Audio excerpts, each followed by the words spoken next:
Well, hello, everybody, and welcome to the second live Dattitude. It's Dattitude Friday here. Duncan and Derry, episode number 88. Welcoming in Jeff Duncan to the podcast, and we have a lot to talk about today. Dunk, we had a big game last night, but we're going to focus mostly on the Saints and Falcons and what's going on this morning. Man, it was awesome to have football back, right? Wasn't it? College weekend, last weekend, I covered that LSU-Florida State game, which was incredible. And then the Bills kind of handing it to the Rams on NFL kickoff night. I'm ready. I'm ready for the game this Sunday. I think everybody else is. A lot of anticipation. Yeah, my hate mail started early this morning. When you go 0-1, I try to remind people we got 272 of these. So I'm not going to go 272-0.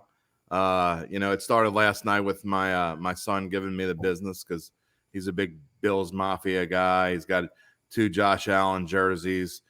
He couldn't wait to give me a little bit, Well, look, man, Josh Allen, I just felt like the Bills wanted that game more. The Rams look like they're still kind of basking in the glory of that Super Bowl. I'm not sure I like what I saw from them last night. And I knew the Rams were going to have trouble protecting their offensive line, man. They've got some issues. And as you know, JD, if you can't block in the NFL, especially against that good a defense, you're in trouble. There's no doubt about it. And the sad thing about it is, I didn't see, and I know it's just one game, but to me, the Los Angeles Rams, their line looked terrible. And I know you lose Andrew Whitworth, who's this stud at left tackle. It just goes to show how important left tackle is because they were getting blown up on that side of the line.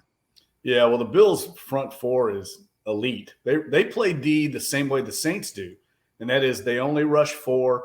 They get home with 4. That allows them to do so much on the back end. They are an elite team because they've got the offense rolling now. I mean, I thought I saw something this morning. The Bills now, 4 of their last 6 games, have not even punted. And that's something, Drew Brees used to do every once in a while. But 4 of your last 6 games now, a part of that is attributed to turnovers. But still, that's pretty elite offense. Well, I mean, how does that happen, though? I mean, how does something change that much, in just a little bit of time? Yeah. No, I mean, look, they are definitely deserving Super Bowl contenders. There's no doubt about it. I like the Chargers to kind of challenge them a little bit because I'm high on Justin Herbert. But Buffalo looks like the most complete team in the league. There's a reason why they're the favorites to win the Super Bowl.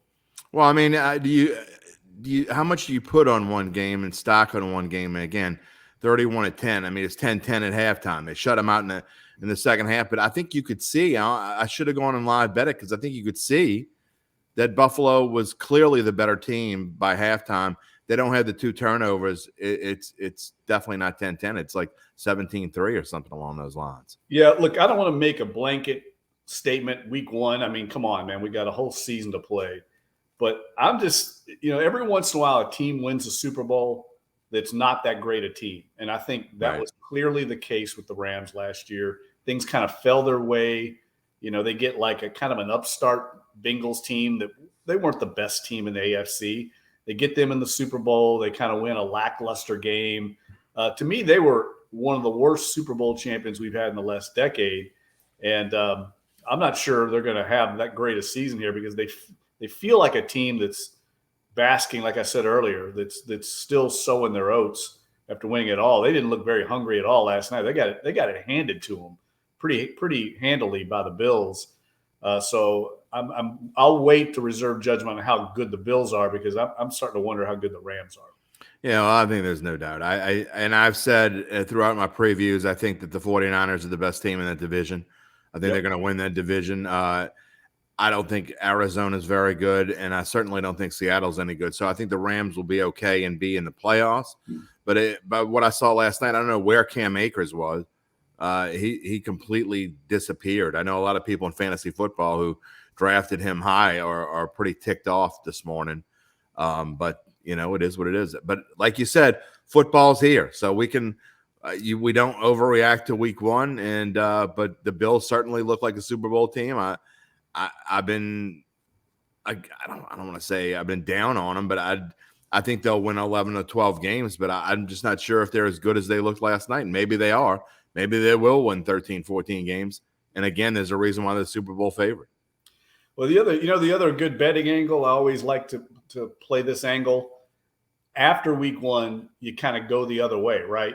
So Right. I think everyone's going to overreact for the Bills and against the Rams. I think you bet on the Rams next week, you bet against the Bills and try and play that flip because I think it could happen. Well, I think you might be right. But, most people here want to talk about the big game this week, and that's the New Orleans Saints traveling to face the Atlanta Falcons. And, it's speaking about left tackle and how the Rams miss Andrew Whitworth. How much are the Saints going to miss Teron Armstead? Well, they're going to miss him. I mean, James Hurst is not Teron Armstead. Armstead is an elite athlete at left tackle. I think the guy ran like a 4.5 40 or something crazy at the combine. James Hurst, I compare him a lot to, say, Zach Strief. He knows what he is. He knows who he is. And he's going to play within his game. So I think the Saints are going to be fine there. I think the concern, JD, is, what happens if Hurst were to go down? He's had some injury issues in the last year or two. If he goes down, I think the Saints might flip Andres Pete out to left tackle and maybe slide Calvin Throckmorton into guard. They're really high on Throckmorton. But I think they'll be fine with Hurst as long as he stays healthy. I agree with you. And, we'll see whether Trevor Penning is able to play at all this season. It's just a little thin there if you're worried about that a little bit. But Saints Falcons this week, we showed the graphic of the line, and I think it's interesting that the Saints on the road in week one, a 5.5-point favorite. We'll get to our predictions at the end of the show, but I understand Atlanta's coming in and Marcus Mariota, no more Matt Ryan, and a lot of people predict the Falcons to win 3 or 4 games. I'm one of them. I think they're only going to win about 4 games, but still, you're going on the road against a rival, and I just don't think it's going to be as easy as everybody else thinks it is. I'm opposite you. I think it's going to be really easy. I just think the Falcons are one of the worst teams in the league. I don't think they're very talented. I think they're not tanking outright, but they're building for next year. And I think their draft next year is going to get them the quarterback that's going to be their franchise player, whether it's CJ Stroud or Bryce Young or somebody of that caliber. This is a transition year with Marcus Mariota. Maybe Desmond Ridder pans out, but they're really. We talked about left tackle. If you're going to have concerns, this is one team you want to play. They have no pass rush whatsoever. There's no elite player there for James Hurst to have to deal with. Name me somebody on that defense that scares you other than Grady Jarrett. I mean, this team, talent-wise, cannot match the Saints. The only way I think they'd have a shot is if the Saints overlook them, and that's not going to happen in week one when you've got a hungry Jameis Winston coming off injury, a hungry Mike Thomas hadn't played in 2 years. I mean, you got guys like Tyrann Mathieu they're going to want to show out. To me, this is the week that the Saints – you're going to get the A team from the Saints. That's bad news for Atlanta. If you're watching on Facebook, you can post a comment and it'll show up on here, and we'll post your comment on the screen. If you're watching live on Twitter, you can send me a comment at Jim Derry Jr. on Twitter, and I'll be happy to if you got a question for Dunk or you just have a general comment, or if you want to send me some more hate mail because I haven't got enough of it, feel free. jderry@theadvocate.com as well. We'll be able to read your comments here in the air. I have one from Uncle Big Nick, my Thursday partner, my betting partner, Pixie Dust Thursday. He says the Rams play the Falcons next week, so after Atlanta beats the Saints, they'll be due for a letdown in LA. Oh gosh, that would. I will say this: if Atlanta does beat the Saints, go against them next week against the Rams. Go against them next week. Yeah, that would be the greatest bet of all time, I think. Well, I mean, we showed up on the screen the odds, and it's the money line. If you want to bet on Atlanta, there you go. You got to bet $100 to win $192 if you think Atlanta's going to win straight up, or you can take Atlanta with the 5.5 points at -110 if you want. Now, if you want to bet on the Saints, conversely, if you just want to bet them to win the game, you got to bet $235 to win 100. So that's where the spread is, and then the spread's 5.5, giving up 5.5 points. Again, we'll we'll get to our predictions in a little bit, but that's a big spread for an opener. I have a stat for you, and I know how much some people roll their eyes at certain stats.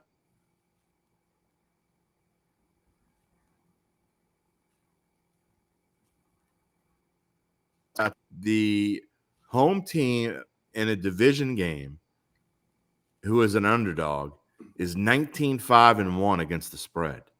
What? That's amazing. 19-5-1 against the spread. So, and it's one of my golden rules. Home dogs in a division game, generally over the past 3 years or so, are somewhere along in the neighborhood of 65 to 70% against the spread. Well, it's and in week one, it's worse. Those numbers are strong, man. That's. And look, I know everyone thinks with their heart and on times like this because of the Saints, but if you had to make a bet on a game like this, I would go under because I feel like the total. I don't know how the Falcons are going to move the ball consistently against the Saints defense. Maybe Marcus Mariota does a lot of RPO, JD. They run the ball a little bit, try to keep them off balance, but that's just going to churn the clock. You know, the clock's going to keep rolling if they're running the ball. So to me, that seems like the play. I'm with you a little bit. I want to say the Saints are going to roll, but 5.5 against a division rival when they have hope right now. You know, they're going to be fired up. That's a pretty big number. All right. At the end of the show, we are going to give our official score predictions. We're going to save that for the end, but I think you see where myself and Dunk are both thinking. Dattitude Friday here, live on Twitter and on Facebook and on YouTube. As a matter of fact, we're trying to get to more platforms. We're working on it. We're just getting started here. Dunk, what do you think going into the week? It seems like under Dennis Allen, his first game as head coach again. I mean, he was head coach with the Raiders for a little bit. First game as head coach here, taking over for Sean Payton. You can go through the practices in the preseason and all you want, but what are the butterflies you think are going to be like for him when he gets out there? And this is for real. You know, I don't think he'll have them, to be honest with you. I mean, this isn't his first rodeo. He coached, as a head coach in Denver. He had a little trial run last year in a huge game against Tampa Bay on national TV and passed with flying colors in that performance. So I'm not worried so much about him. I'm not interested to see Dennis Allen. I'm a little more intrigued to see Pete Carmichael with Jameis Winston. Yeah. See how aggressive he is throwing the ball. I think one thing I've alluded to it before with you, Dennis Allen's going to be a little more conservative than Sean Payton as far as like those situations are concerned. 4th and 1, 3rd down and deep in his own territory. He's not going to be as aggressive as a head coach as Sean Payton was. Few people are. But I am interested to see, are they going to really attack vertically this year? They haven't done that in the last few years. You've got a guy, I mean, there's few people in the league throw a better deep ball than Jameis Winston. Now they've got some threats with Chris Olave and obviously Deontay Hardy. They should be able to get deep against teams and strike with a quick strike. We haven't seen that in this offense. So that's kind of the stuff I want to watch on Sunday. You talk about Jameis, and obviously he may have some butterflies. He hasn't played in 10 months now. Yep. So, and he's going to go out there, and I think he still has a lot on his shoulders. And I think he realizes that he's taking over for Drew Brees. I know it's been, over a year, and he has known that this was his team for a while now, but still coming in, Dunk, I think that we saw him last year, and it helped obviously that the Saints rolled, and it was a lot easier against Green Bay last year. They got off to that hot start, and they just never looked back, and the defense helped them out a whole lot. But when you have this much time to think about things and you're worried about your knee and all these different things, I think Jameis is going to have as many butterflies as anybody. Well, he knows this is a big year, and I hope, I shouldn't say I hope, but if he starts putting pressure on himself, that's going to be the worst thing that can happen. He just needs to let the game come to him. If the Saints get the Jameis Winston that they got to start last season, right? They're going to be fine. That's all he needs to do. He doesn't have to be a superhero to carry this team. They're good in so many other areas. As I wrote about this past week, I mean, he just needs to be like Ryan Tannehill, just play at that level. and this team's going to be successful. If he starts trying to do too much, I think that's a recipe for a disaster with Jameis. But he does have to be aggressive. If he throws a few picks, that's okay. I mean, you can't play conservatively either at that position. You've got to take some risks. I mean, Aaron Rodgers does, other quarterbacks do. I think it's just when do you take them has to be calculated. Jim Derry here with Jeff Duncan on the Dattitude podcast, live every Friday here on a lot of your bet.nola places and my own live Twitter page. We thank you for joining us here on this Friday morning. Whether you're joining us live or not, when we're done here, as I'm going to do every Friday and I do for our tape podcast, I will add my monologue in when we're done, and I will post it on all. You can find Dattitude wherever you find your podcast, Apple, Google Play, Stitcher, Spotify, all those places. You can find Dattitude. This is episode number 88, so you can go back and listen to some of the other ones if you're interested. We had Jim Mora on a few weeks ago, which was a cool interview. Duncan and I talked to Mickey Loomis back in June, at the end of June, I believe. We've had Dale Brown on, so it's been fun. It's been fun so far, and we're going to keep on rolling here on Dattitude. All right, I want to talk a little bit about Michael Thomas, and what do you expect from him? Obviously, kind of tight-lipped on Michael Thomas, to be honest. I'm not really sure what to expect. I mean, I expect him to be in uniform, and I expect him to play. But how much do you expect him to be out there? Somebody asked me to guess yesterday. I said, I don't know, 50% of the offensive snaps. And, I mean, I wouldn't expect a whole ton from him right off the bat. I think he's going to have a good year.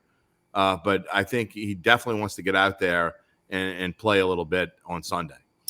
Yeah, his mindset is, take no prisoners. There's no doubt that he's champing at the bit to play this season after being sidelined so long. But they're taking it slow with him, and I think rightfully so. I think Dennis Allen is going to be a little more conservative with these guys than maybe Sean Payton was as far as coming back from injuries, giving them rest. A guy like Marcus Davenport, I think, is going to be very similar.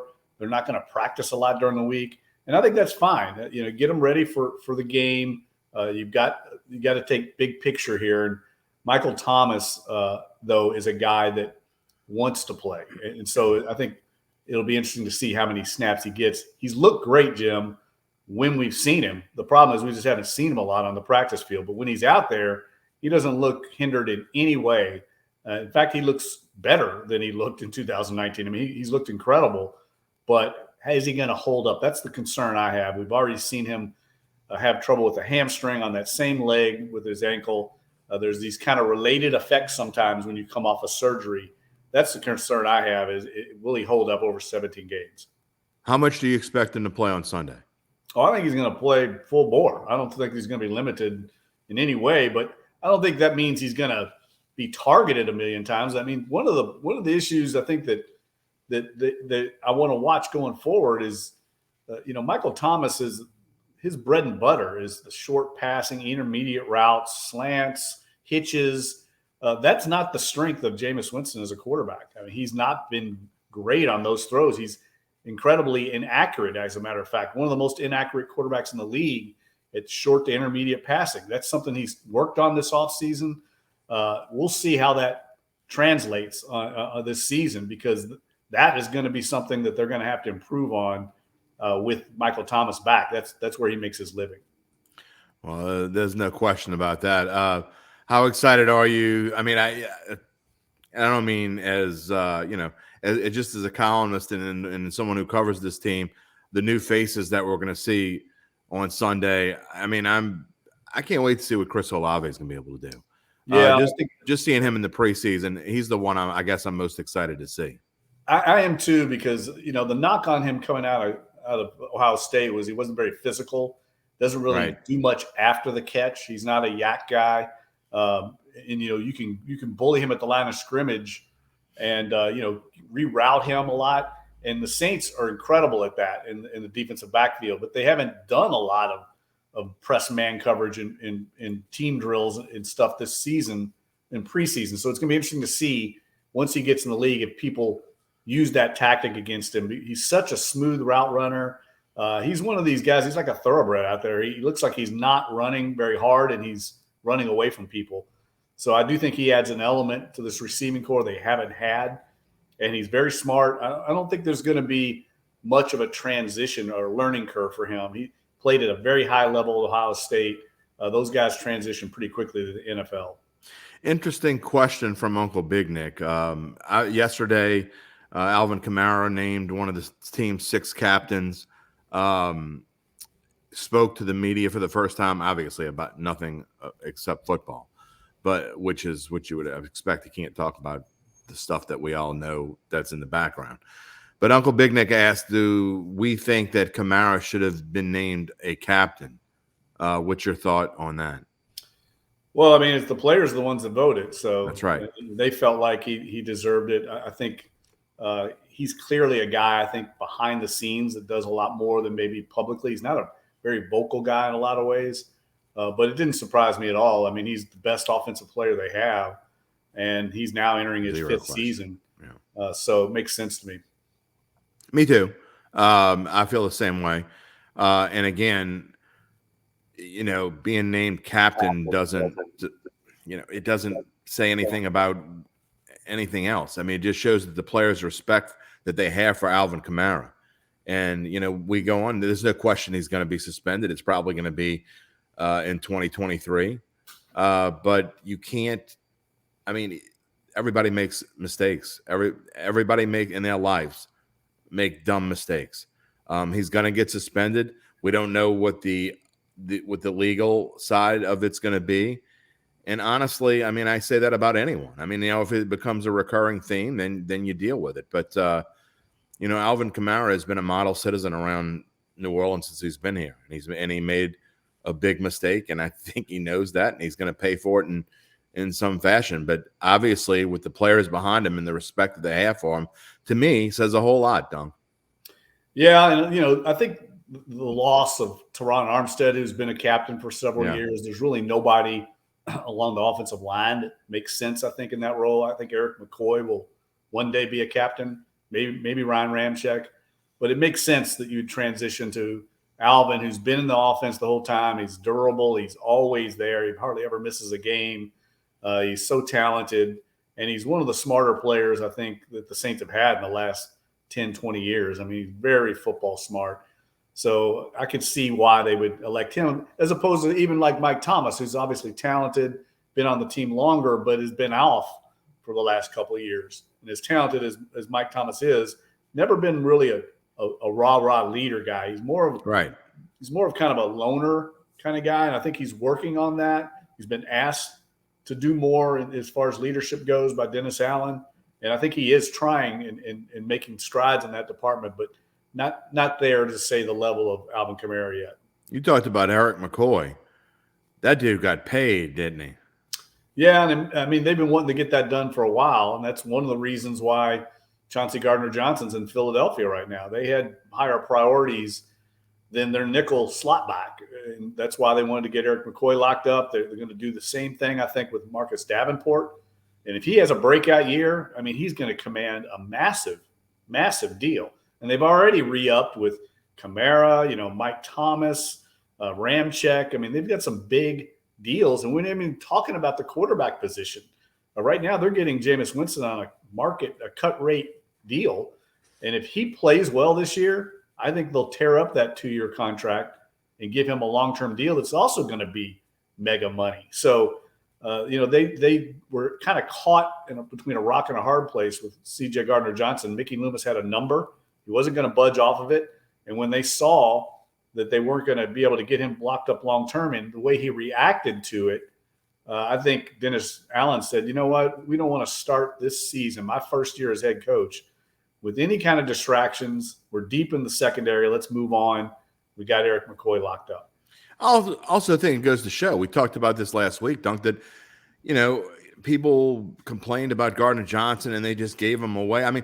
We don't know what's going on behind the scenes. And it's not just whether he is an issue in the locker room or whether he wasn't getting along with certain guys. That may or may not be true, but these guys, Mickey Loomis has been doing this for a long time. There's things we don't know about. And you talk about other contracts, the Eric McCoy deal that comes out, whether they make a deal with Davenport or whomever. I mean, sometimes you got to make hard decisions because you can't just sign everybody you want. This is not the New York Yankees of 1982. I mean, you just can't do it. Yeah, I mean, we've seen it happen. Look, the last 2 years, they let Trey Hendrickson go. Marcus Williams just left. Teron Armstead left. Those are good football players that were well liked in the locker room, well respected by the coaching staff and the front office. But they've had to make some tough decisions. And look, I should say, part of this is coming home to roost on the Saints because they've kicked that can down the road. They've constantly tried each year to field a competitive team. So they've done a lot of salary cap gymnastics, and it's kind of hurting them in some ways. I mean, there's $60 million over the cap next year projected. So they're going to have to do some more gymnastics. At some point, I think they are going to have to bite the bullet and have one of those kind of transition years just to get the cap straight again. But not right now. Nobody wants to hear that. I know, but not right now. Mickey Loomis, they want to try and win. They've got a good enough team right now that they can still try and keep this thing together. But if it, like, for instance, JD, if something disastrous happened this year and they went 5-12 or something, I think they would clear the decks, try and reestablish the salary cap, and maybe bite the bullet with a young rookie quarterback and try and go through a transition year. But I don't see that on the horizon. They go 5-12, I'm going to lose a lot of money. I'm just going to say that right now. So I don't think that's going to happen. That would definitely hurt the pocketbook. They need to win at least 8 games, and we'll go from there. Talking about the defense, it's I'm a little concerned. Paulson Adebo did so well in training camp, and now he's a little banged up. You lose C.J. Gardner-Johnson, and Marcus May is going to have to serve a suspension. I mean, they're a little thin there. Yeah, but they got depth. And look, Bradley Roby had a great camp. He looked like the guy. I remember last year when they traded for him, talking to Sean Payton at some point mid-season. I said, "Boy, you disappointed in Bradley Roby because he didn't, beat out Paulson Adebo?" And he goes, "No, not at all. The exact opposite." He goes, "Bradley Roby's been great." He goes, "Paulson Adebo's just been better." So it's not like they were disappointed in Roby. And Roby's come on now. He's had a full offseason in the system. I think they're going to be fine in the secondary. I really do. I mean, they got depth there. P.J. Williams is a very solid player. Justin Evans had a great camp as well. Alante Taylor's a guy they're very high on. I know he's a rookie, but they've got bodies back there. They can scheme this thing up. And really, it all comes down to their defensive line anyway. They dominate up front, which I expect they will. It's not going to really matter who's on the back end because there's not a lot of threats here in Atlanta. Who you got? You got Kyle Pitts you got to worry about. You got Drake London, I guess, a rookie. I don't see this week as being one you need to worry about the second. No, Kyle Pitts is a beast. Well, no doubt, but they'll have a plan for him. And the Saints had issues with Zacchaeus last year. So, we'll see how that works out. They had Matt Ryan throwing to him, I'm not sure Mariota is skilled a passer. He's a better athlete than Ryan. If I had any concern, it's Mariota's, mobility. We've seen that the Saints struggle with that in the past. They only rush 4 most of the time. They don't blitz very often, allows them to do so much on the back end. But they just got such a decided advantage, Jim, offensive line versus the Saints defensive line. I just can't see over 4 quarters how they're going to hold up blocking that Saints front. What was it, 5 or 6 years ago when Mariota was quarterbacking the Titans, and I think they were like 1-9 or 1-10, and came into the Dome, and Mariota beat them? You remember that game? Yeah, I do. He's not bad. He kind of reminds me a little bit of Jimmy Garoppolo, not quite as talented a passer, but he can make all the throws. There's a reason he was drafted number 2 in the whole draft. Great guy. Like everyone you talk to talks about what a great person and leader he is. He's just not that talented, and so the Saints should be able to get after him. The Falcons have had problems up front for years. I've talked to Jeff Schultz, my colleague he's at the Athletic now, used to be at the Atlanta Journal-Constitution. I used to always ask him, I couldn't understand it, Jim. When you had a quarterback like Matt Ryan who can make every throw in the book when he's got time, you've got to protect them. They should have invested in that offensive line years ago. Matt Ryan can sling it. I've talked to Drew Brees Drew Brees is a pretty harsh critic on other quarterbacks. He loves Matt Ryan. He's always thought he was extremely talented, always felt like he was an elite. Because they're both old. I know, but he's just not very mobile. So you got to, you know, right, what you got when you're the front office and the coaching staff. You got to protect him, and they've never invested, at least not very wisely, in the offensive line. And I think that's still the case. So we'll see how it plays out. I have never been a Matt Ryan fan, but I will say this: what the Falcons did to that dude was just, wrong. I mean, I'm going to try to be as nice as possible. I mean, you don't treat a guy that has been your franchise for 15 years or almost, and you don't even tell him. You just go and make the move that you made.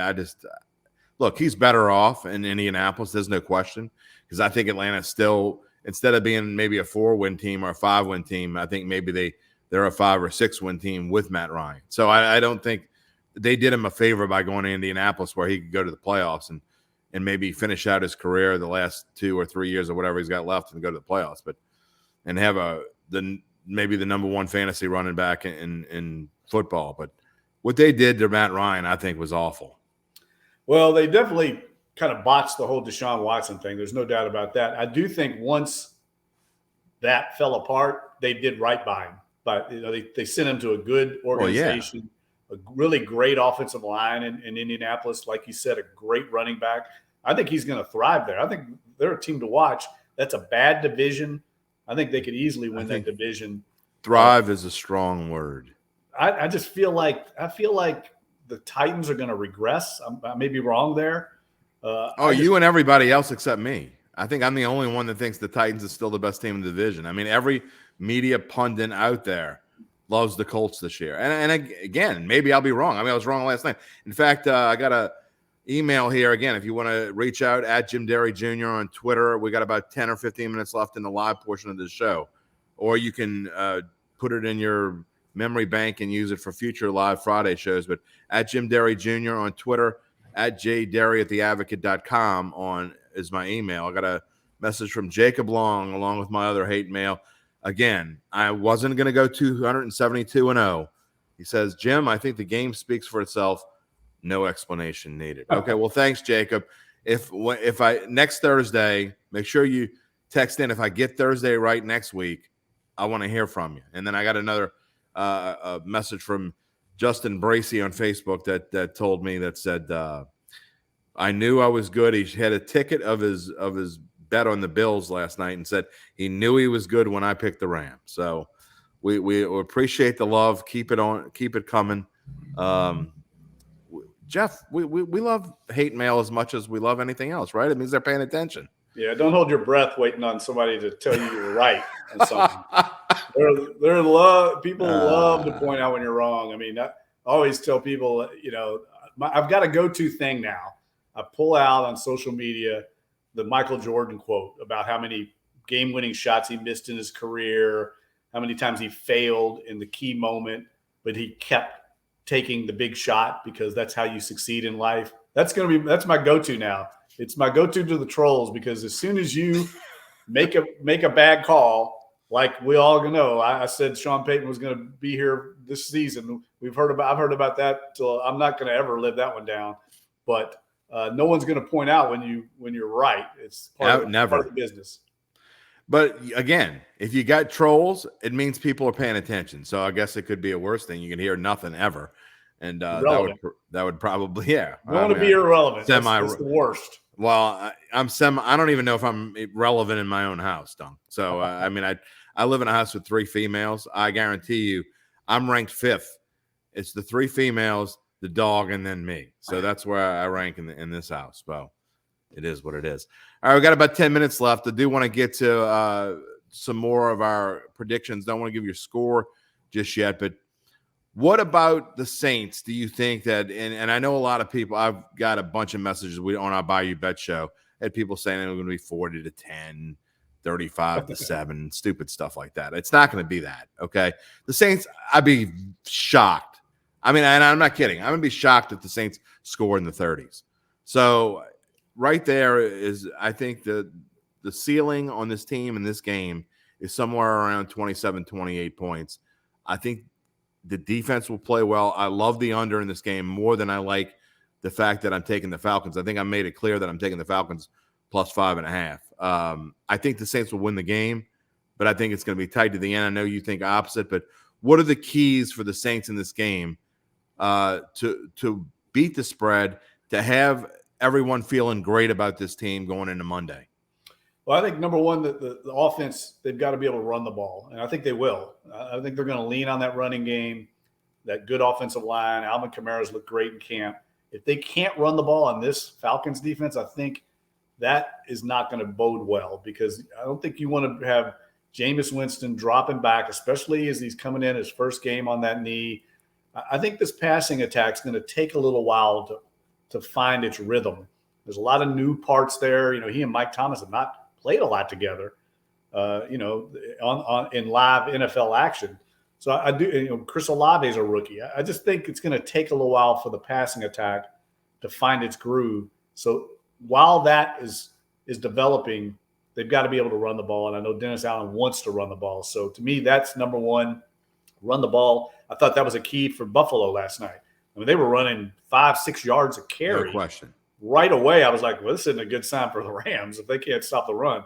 Same thing for the Saints. I also think the Saints have a huge edge in the kicking game. I know that the Falcons have a great kicker, but so do the Saints. But the Saints, with Blake Gillikin, they're going to be a lot like those old Jim Mora Saints teams, the Dome Patrol team. They'll be better offensively. They'll be more creative offensively.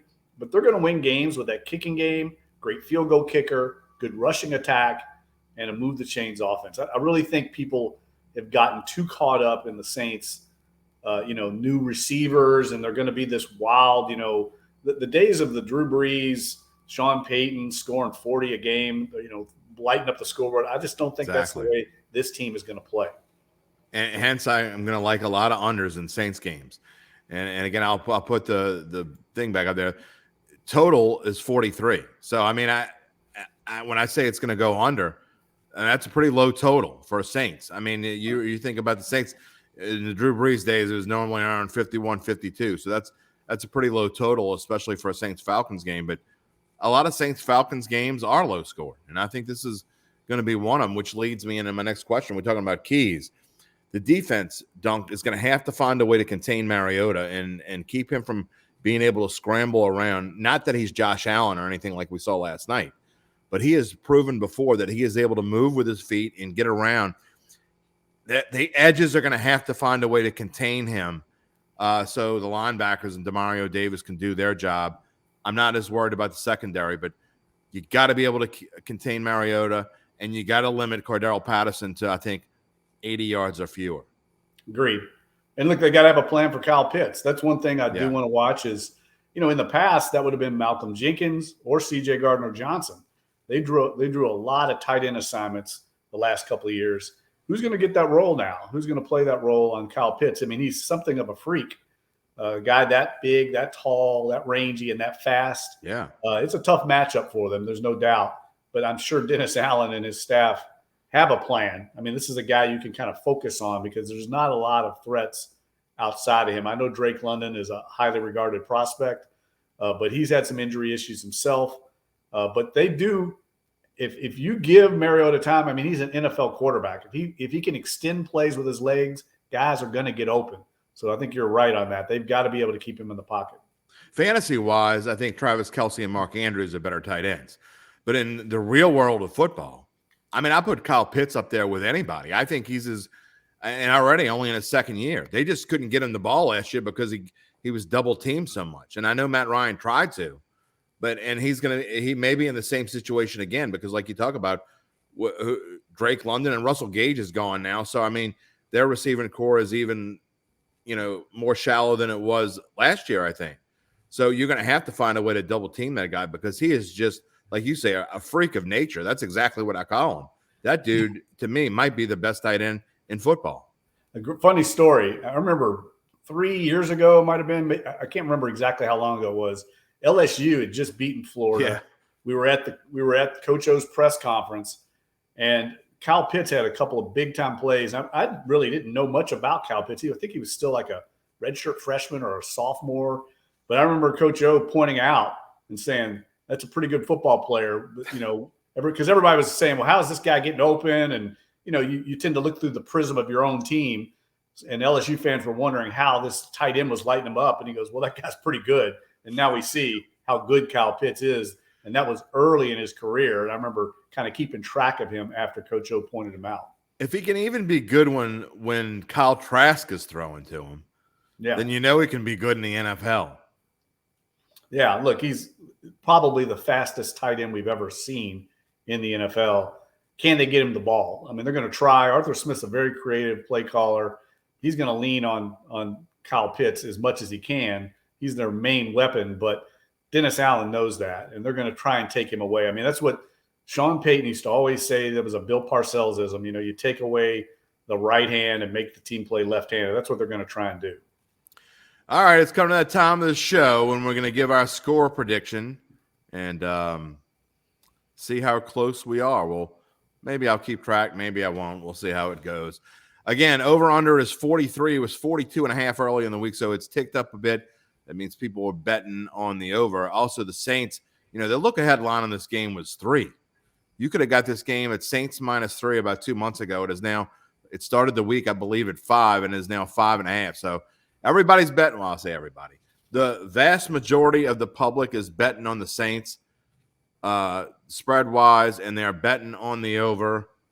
Mr. Duncan, what is your final score? I'm looking it up right now in my crystal ball column, which I think it runs Sunday, JD. I want to get the exact score. I think I picked it low scoring. Yeah, I picked 26-13 Saints. That sounds about right to me. All right. I see some field goals in the Falcons' horizon. I just can't see them scoring very many points. But interesting enough, though, we talked about this being a low-scoring game in the past. The last two meetings last year were both pretty high-scoring games. Now, that was with Matt Ryan, and if we all remember, the Saints' defense really laid an egg in that game. Yep. In the Superdome. I mean, Matt Ryan lit them up. He had his best game of the year, and that's really, in my opinion, that's can't happen this year with this Saints team. They can't afford those defensive lapses. They've got to be able to shut down teams like the Falcons, and I think they will in this one. Dunk says 26-13. Uncle Big Nick says, don't worry, all of us haters will keep track. So he's a big 49ers fan. All right, it's time for my pick, and if you've read my NFL picks column, you know what I think. I think it's going to be a tight game. I think it's going to be a hold your breath kind of game. I think it's going to be one of those ugly wins for the Saints where you have all the black and gold Houdat fans out there who were screaming on the top of their lungs, the Saints are going 15-2.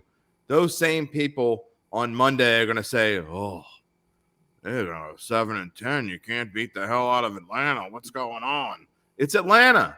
Atlanta always gives this team trouble, even when they're good. I mean, more often than not, this is a tight game. I don't think this one's going to be any different. I think Jameis is going to have to shake off rust. I think it's going to be a butterfly game for Dennis Allen. I think the Saints will find a way. With Will Lutz, I agree with Duncan that there's going to be a lot of field goals. I got New Orleans 22, Atlanta 19, and a lot of sweaty palms going on Sunday around 2:55 p.m. Hey, one last stat for you, JD. This speaks to your your point about this always being close. These two teams have played in the regular season 105 times. You know what the series is now? Atlanta 53, New Orleans 52. The Saints can tie the series with a win for the first time since 1969. That's unbelievable. They've never been tied. The Falcons have always owned the series edge since the very beginning. The Saints won the first game in 67, and then the Falcons reeled off about 5 in a row, and they've had the edge in the series. The Saints could have tied it last year, but they laid that egg at home like we talked about. And in underscoring that point of how close it's been, the total difference in points scored in those 105 games is only 82. So if you think about it, that's less than a point a game differential in points. So more often than not, this is a close game. You gave me fodder for my trends column, which will come out Sunday morning. So that's definitely something that will be in there. And also, when you said that they played 105 times and asked me to guess what the record was, I'm glad you answered it before I did, because I probably would have had some numbers that did not add up to 105 because my Shaw math skills are very limited. I need Excel, and I didn't have time to go into Excel and use my calculator. So I appreciate you answering that. Any final thoughts before we depart on this Friday morning? No, looking forward to it. If the Saints lose, we're going to be in full-scale crisis mode here. Oh, yeah. It'll be worse than the LSU game for sure. So I would expect the Saints to get a victory on Sunday. Derry's dime will not be pretty on Monday morning, and Doug Mouton is my guest Monday, so that'll be nice and ugly. Yeah. I mean, at least you know LSU is going to win. Well, you think they're going to win. They're playing Southern. I think they bounce back pretty quickly. 20 seconds. Go for one or go for two. LSU. I would have gone for two, I think. You would have. Florida State was reeling there. I mean, Florida State botched the end of that game. Let's make no mistake. They did everything they could to give that game away. I would have gone for it there. But I don't think he had a lot of confidence right then in the play call. I think that had more to do with it. I meant to bring that up earlier. Zach Ewing and I had a huge debate, if anybody hasn't seen it, on Bayou Bets. It was pretty fun on Monday morning. Well, no, I guess it was Tuesday. Because we took Monday off for Labor Day. Tuesday afternoon, we had a nice little debate about crazy game, man. Crazy finish. Reminded me of the River City Relay so many ways. You know, it's funny you bring that up. That's exactly what it reminded me of. I thought about that a lot. And I was with you in Jacksonville on that day. And, that's one I won't forget. Well, hopefully people won't forget us, and they'll come back next Friday and check us out. Again, Monday I'll be on with Doug Mouton. If you are watching this live, I will have I will add my monologue to the show and put it up wherever you get your podcast. Don't forget Dattitude. Don't forget JD Square, Duncan and Derry, every Friday, 9:15 a.m. Wherever you found us here, you can find us again. We'll see you next week, and I'll see you on Monday on Dattitude. See you, everybody.